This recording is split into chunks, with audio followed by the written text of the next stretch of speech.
त्याला पकडणं फार घातक होतं, कारण त्याने जर धक्का दिला असता तो अग्निशामक खाली पडू शकत होता, कारण जागा पॅरापूट 1 मीटरचा पॅरापूट कंप्लीट 1 मीटर पण नव्हता, तो कमीच होता. म्हणून त्याला ते बाकीची बाजूची गॅलरी ओपन करून त्याच्याशी आमचा एक ऑफिसर वार्ता करत त्याला बोलून त्याला कन्व्हिन्स केलं. तो कुठली भाषा काय बोलतोय काय कळत नाहीये, तो मेंटली डिस्टर्ब वाटतोय. बातमी नागपुरातून. नागपुरात बुटीबोरी MIDCतील कंपनीत अपघात झालाय. बुटीबोरी येथील अबाडा कंपनीत निर्माणाधीन टाकी कोसळली.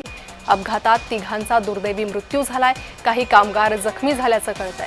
अपघातानंतरची ही काही दृश्य समोर आलेली आहे. बुटीबोरी येथील अबाडा कंपनीत निर्माणाधीन टाकी कोसळली.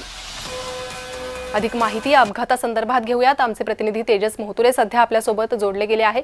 तेजस, काय अधिक माहिती आहे? जखमींची प्रकृती कशी आहे? दुर्दैवी घटना जी आहे ते नागपूर जिल्ह्यातील बुट्टीबोरी येथे घडलेली आहे. आवाडा कंपनी जे निर्माण टाकी कोसळली आणि त्यामध्ये जर बघितलं असेल तर ते कामगार जे आहेत ते जखमी झाल्याची माहिती आहे, प्राथमिक माहिती आहे ती समोर आलेली आहे. जगातली सर्वात मोठ्या कंपनीपैकी जी आहे ते सोलर कंपनी जी आहे ती नागपुरातील बुट्टीबोरी येथेपर्यंत काही दिवस अगोदर तिथे जे आहे मुख्यमंत्री देवेंद्र फडणवीस यांनी सुद्धा या कामाचे जे आहे ते भूमिपूजन केलं होतं.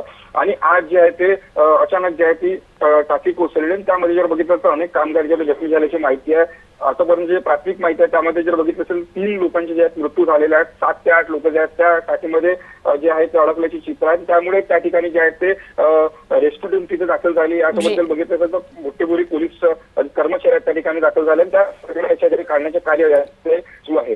जी तेजस, धन्यवाद या सविस्तर माहितीसाठी. आणि तुर्तास या बातम्यांसह बुलेटिनमध्ये वेळ झाली आहे थांबण्याची. अधिक ताज्या घडामोडींसाठी पाहत रहा जय महाराष्ट्र.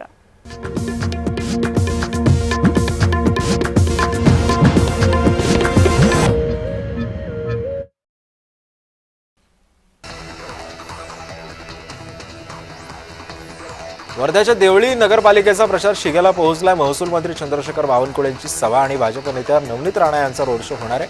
नगराध्यक्षपदाचे उमेदवार शोभा तडस यांच्या प्रचारार्थ सभा होणार आहे.